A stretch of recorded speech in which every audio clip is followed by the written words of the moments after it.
guys, good morning. How are you doing? So today I'm going to be showing you something different. Okay, so I'm going to be showing you how we make Garri. That is from the beginning to the end of how Garri is processed. Okay, so we're like currently at the first stage, or I don't know if I'll call this one the second stage. Like after you have harvested, the second stage is to peel. But if you do not want to include the harvesting, then the first stage is peeling the cassava that has been harvested from the farm. So I'm going to be showing you guys how you do, because most of you, all you know is how to eat Garri, but you don't know how it works, the magic, the behind the scenes and all of that. So I'll be taking you guys along to see how we process it and the end results, how it comes from cassava tuber down, all the way down to becoming the Garri that you eat. So this is what it looks like after you have harvested. So we're going to be peeling it. We still have some bags left that we still have to peel. So after peeling it, this is how it becomes. So from that, we have this. We left it in the water, like we started peeling since last night, so that's why it's in the water. Ordinarily, once you finish peeling, you wash immediately and you grind. I'm going to show you guys all of that, like the washing and the grinding. This is how you peel it. First of all, you cut off the both like hard ends, because it usually has storms at the head where you harvested it from. So the roots, you have to cut it off and then you peel. After peeling, it becomes the one I showed you earlier, the one in the water. You just continue to do this until you've taken out, the, I don't know what to call the cover, but until you've taken out the cover, then you have the cassava tuber ready for washing. Now, are you seeing what she's doing? She's cutting off the head so that she can start peeling. You have to cut off that rough head because that's where you harvested it from. And you'll be careful not to include cassavas that are rotten, because if you include that, it's going to spoil the color of your Garri, or it's just going to not be the same with a good cassava. So you be careful if you are doing this not to include rotten cassavas. So this is an example of what I was saying. I'm trying to get the camera to focus. This is what I was saying. So I seen this one. I'm going to cut this part off, and then I'm going to check if it runs deeper than this so that I can remove all of it. We're done peeling the cassava. As you can see, the ground is empty. It's so relieving, honestly. You don't understand how much work this is. So this is like the amount of cassava that we peeled since yesterday night. That was when we started, because we didn't come back early from the farm, and so we started late yesterday to start peeling, and we're done. So the next thing that we're going to do now is to wash the cassava tubers. We're going to wash them and get them ready for grinding. We wash the cassava, and this is my sister, by the way. She's the one washing. This is how we wash it, and afterwards it looks better this way. You can see the dirt from the water. So we'll do this for the rest of the cassava tubers. Cassava all washed and ready to be grinded. So we'll set out some basins that we're going to be using. Like, you put the basin under the engine so that whilst it is grinding, it will be going inside the basin. But for the meantime, this is what they all look like. There are some on this side also. Other one. Look at this one. So this is what they look like afterwards. So here we were just grinding the cassava. As you can see, we're taking it from where it is, from the basins, from the bucket, and then we're putting it inside the Garri engine. And this Garri engine is just going to be grinding it and turning it into what have been referring to as the cassava puree, because I don't know, for lack of better term. So that's what we'll continue to do for the rest of the cassava.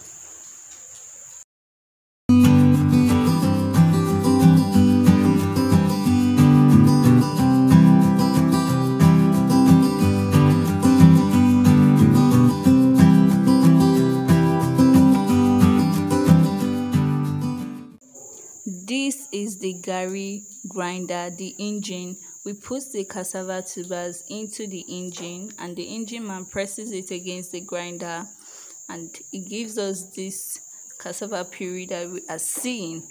We'll do this for all the cassava tubers until they are all like this. They are all turned into cassava puree.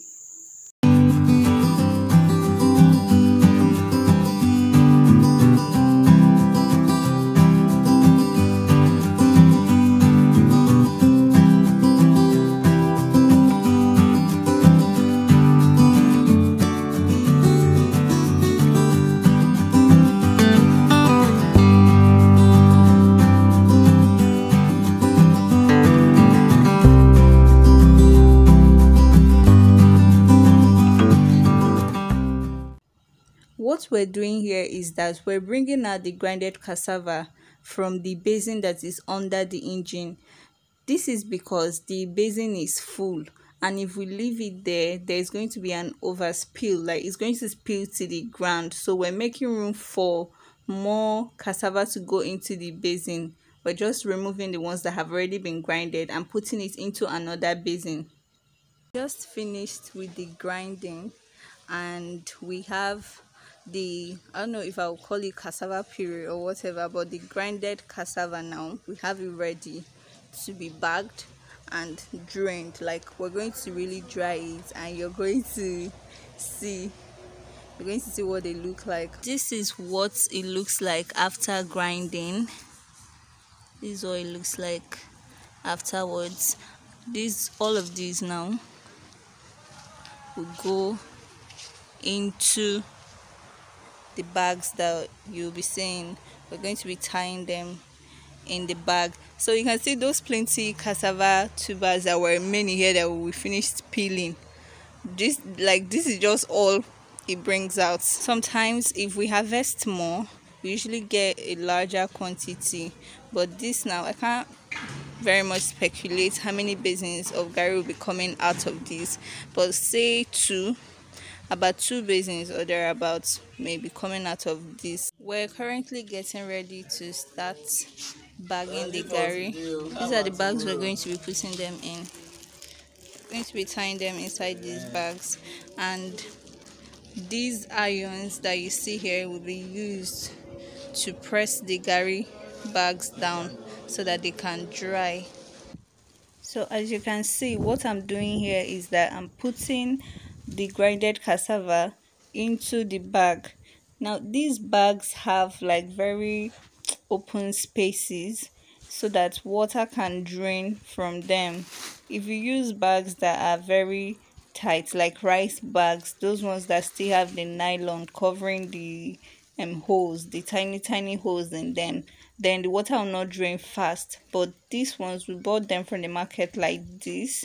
It's like they are just prepared for Garri processing, like they are just sold for that purpose so that we can use to tie our Garri and they will dry. So you can see the water is already coming out, and we haven't even started pressing it down. The water is already coming out.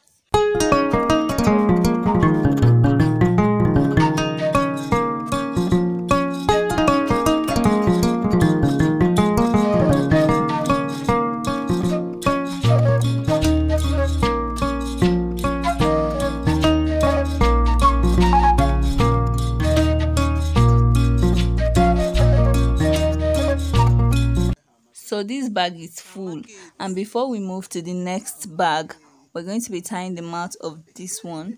The first thing that we do is we roll it, and then we put an iron in the middle.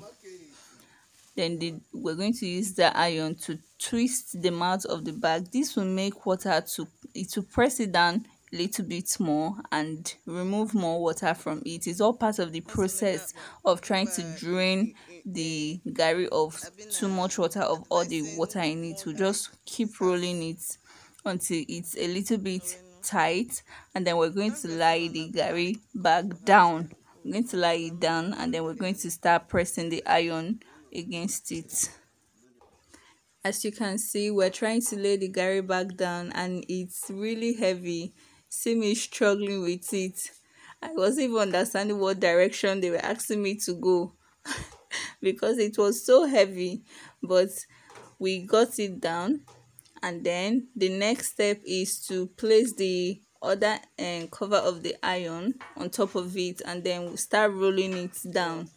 You see how we roll it down, just like we're driving. We just keep rolling it down until it starts to drain a whole lot of water from it. That's where you know that your garri is going to dry very, very soon. Can you see the water coming out? That's a lot of water, and this camera is not doing it so much justice. The water was pouring. If your water is not coming out like this from your garri, then the drying process has not yet started. You need to know that your garri is drying. You have to see this plenty water. Some people like to, save the water later because they use it as starch. Some can use the water as starch. While we were rolling the iron, it got hard at some point and we couldn't use our hands anymore. We had to use other alternative methods, and I went to get a wood for myself and my brother got a pestle for himself. This helped us to continue to roll and to drain more water. We just currently finished tying the garri now, and these are what they look like. This is one of them. I'll show you the other one. This is the other one. I don't know if I'm showing it very well. Okay, this is the other one. So by the time these garri they dry, we're going to filter them, and you will also be seeing that, but that will be on the day that we have decided to fry them.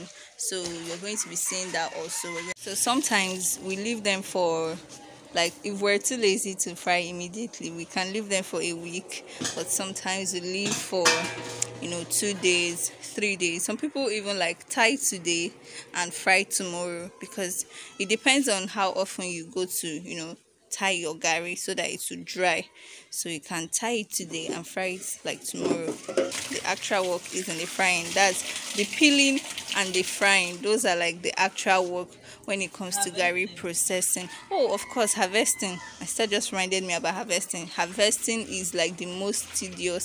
This iron is what we use now. Some people still use wood, but that wood is like a serious work and nobody has the energy. So we use this iron to tie. It's just so easy when you put it in the bag and you put it, as you've seen already. All you have to do is just to keep winding this, just like as if you're driving. So it's very easy with the iron, unlike the stick method. And I know some people still use stick method, and that's like a lot of work. So if you still do that, then kudos to you. You're very wonderful. You're very powerful. Honestly, I can't. You're a very strong person.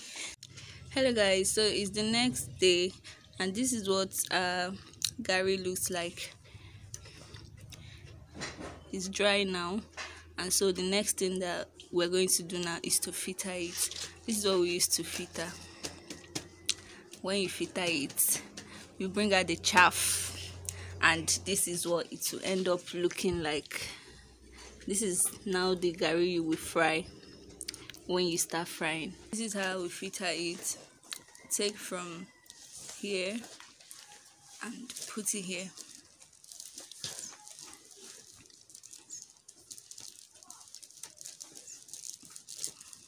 As you can see, he's breaking it to like make it smaller so that he can filter it. He's going to do this until all the garri here is finished. The garri filtering is done.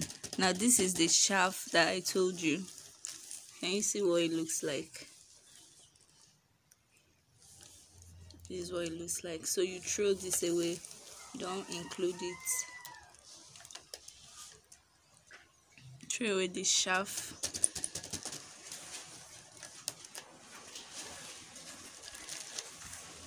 And this is the end result. Can you see?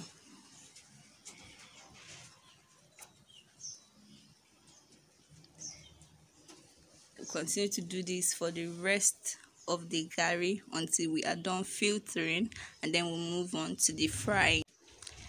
We're about to start frying now, and this is the iron that we're going to be using for the frying. So we have this type, and then there is one we make with mud, like that one there, but I prefer to use this one. And this is the pot that we'll be using to fry the garri in.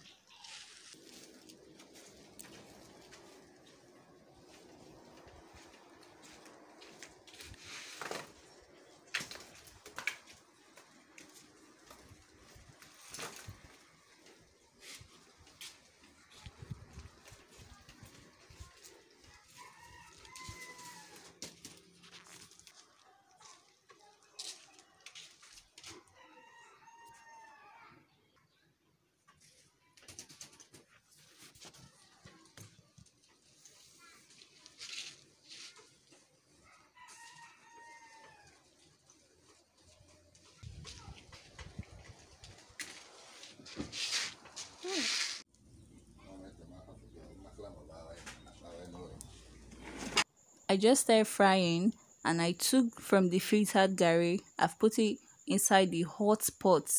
I'm just going to be turning it like this. What I'm using to turn the garri, we call it oba. I don't know what they call it in the English name. I don't know what the English name is, but we call it oba, and it is used for turning the garri inside the pot. I take more and I add. I'm going to continue to do this until I feel like I can't add any more, because it might be too heavy for me, so I won't add more again. Now, while you're frying your garri, you have to be careful with the fire. We usually regulate the fire. Like, if it's too hot, we go to remove some of the firewoods inside the fire, and if it gets too cold, then we add more woods into the fire. So like I said, if it gets too hot, you have to remove some of the wood inside it, and that is exactly what my brother was helping me do, because the heat was getting too much for me, and it might get to a point where I will not be able to control the garri because of too much heat. This is what it looks like up close. I'm still turning it, and it's coming together. It's getting drier. So like I said earlier, if the heat is too much, there might start to be too much seed inside your garri, and you don't want that. So what I usually do is, when I notice that too many seeds are forming in my garri, I just keep pressing it down like I'm doing now.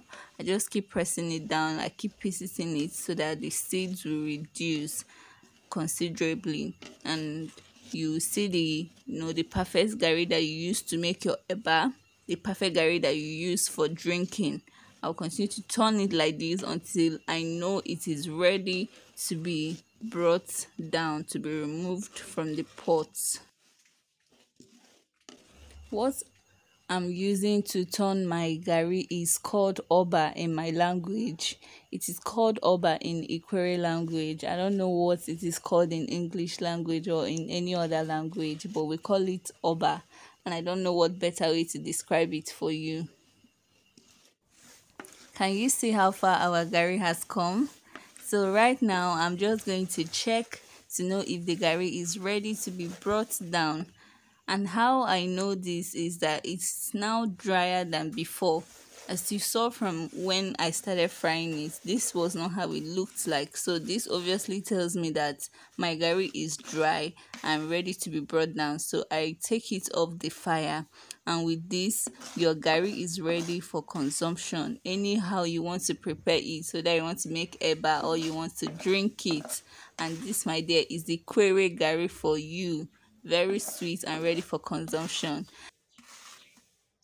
If you enjoyed this video, please give it a thumbs up, help me to share, and do remember to subscribe I really be grateful. Thanks for watching. I will see you guys in my next video. Bye for now.